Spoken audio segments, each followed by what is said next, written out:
আসসালামু আলাইকুম, স্বাগত সবাইকে অঞ্জলিস কিচেনে। আজকে তৈরি করে দেখাবো হায়দ্রাবাদি দম কিমা। এত সহজে কোনো ঝামেলা ছাড়াই তৈরি করে ফেলতে পারবেন এই দম কিমা। কিন্তু খেতে অসাধারণ, মুখে লেগে থাকার মতো স্বাদ।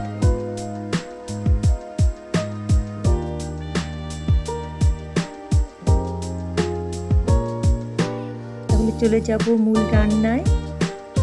এখন দেখি কি কি লাগছে দম কিমা তৈরি করতে।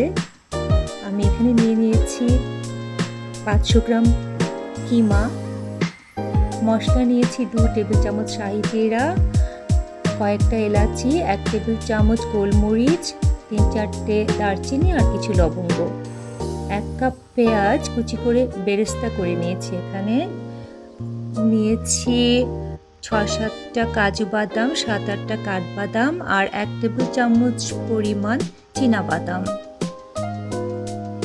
এখানে আরও নিয়েছি 1.5 টেবিল চামচ নারকেল আর 1 টেবিল চামচ কুসকুস। মশলাগুলোকে গ্রাইন্ডারে নিয়ে ভালো করে গ্রাইন্ড করে নিব, একদম পিষে ফেলবো, মানে মিহি গুঁড়ো যেন হয়ে যায়।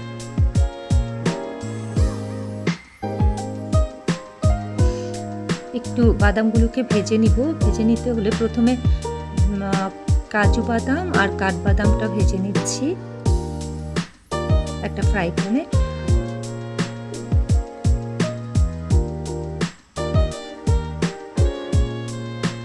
হালকা একটু ভাজার পর এতে দিচ্ছি বাদামগুলো।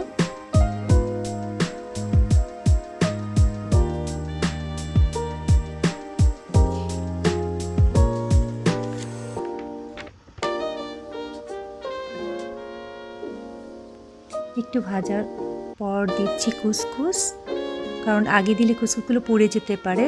আর দিয়ে দিচ্ছি নারকেলটা। সবগুলো একসাথে ভেজে নিচ্ছি। ভেজে নেওয়ার পর এগুলোকে খুব ভালো মতো পিষে নিতে হবে। তো আমি মিক্সিতে বা ব্লেন্ডারে নিয়ে নিয়েছি। এতে 1 কাপ পরিমাণ পানি দিলাম। একটু ঠান্ডা হয়ে আসলে খুব ভালো করে পিষে নেব, একদম মিহি করে পিষে নিতে হবে। শিলপাটাতেও পিষে নিতে পারেন। এখন একটা কড়াইতে কিমাটা নিয়ে নিলাম। এটা গরুর কিমা আমি ব্যবহার করছি। এতে খাসি বা চিকেন কিমাও নিতে পারেন। 1 কাপ পরিমাণ টক দই দিয়েছি এতে। আচ্ছা, পিষে নেওয়া মশলাগুলো এখন এতে দিয়ে দিচ্ছি। মশলা বাদামের পেস্টটা প্রথম দিচ্ছি, তারপর দিয়ে দেব পেঁয়াজ বেরেস্তাটা। পুরোটা এখনই দিচ্ছি না, গার্নিশিংয়ের জন্য কিছুটা রেখে দিচ্ছি। গুঁড়ো করে গরম মশলাগুলো দিয়ে দিচ্ছি। এক এক করে এগুলো সব কিমার সাথে দিয়ে খুব ভালো করে মিশিয়ে নিব। এখন দিচ্ছি 1 টেবিল চামচ আদা, 1 চা চামচ রসুন আর 1 টেবিল চামচ ধনে পাতা আর 1 টেবিল চামচ পুদিনা পাতা এতে দিয়ে দিলাম।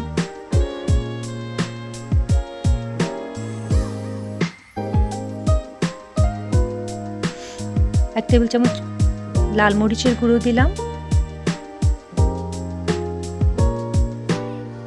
1 চা চামচ হলুদের গুঁড়ো দিলাম।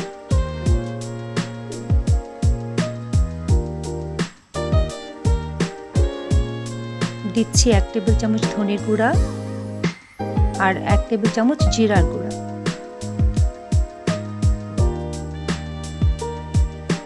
এখন এতে স্বাদ মতো লবণ দিয়ে দিব, 1 চা চামচের মতো দিচ্ছি। এখন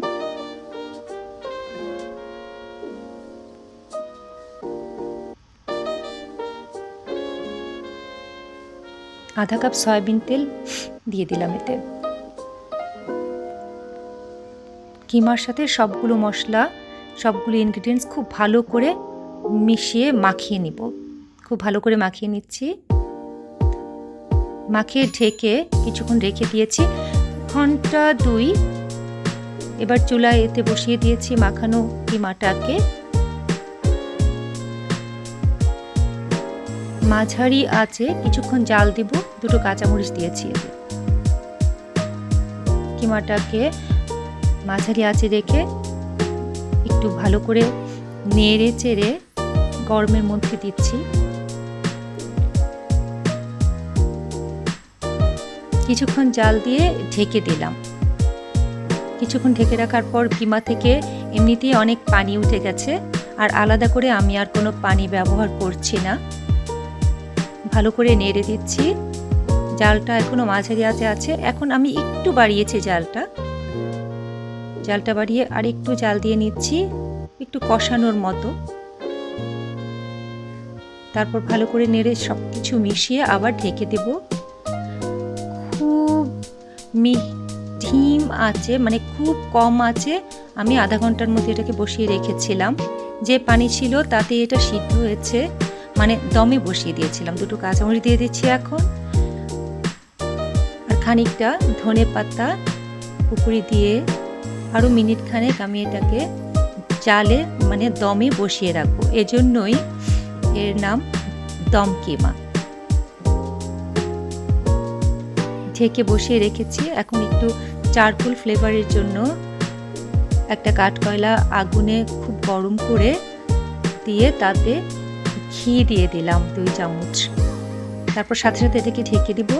একটা স্মোকি ফ্লেভার হবে, এত খুব মজার একটা গন্ধ চারকোলের, এতে খুবই অ্যাপিটাইজিং মনে হয় খাবারটা।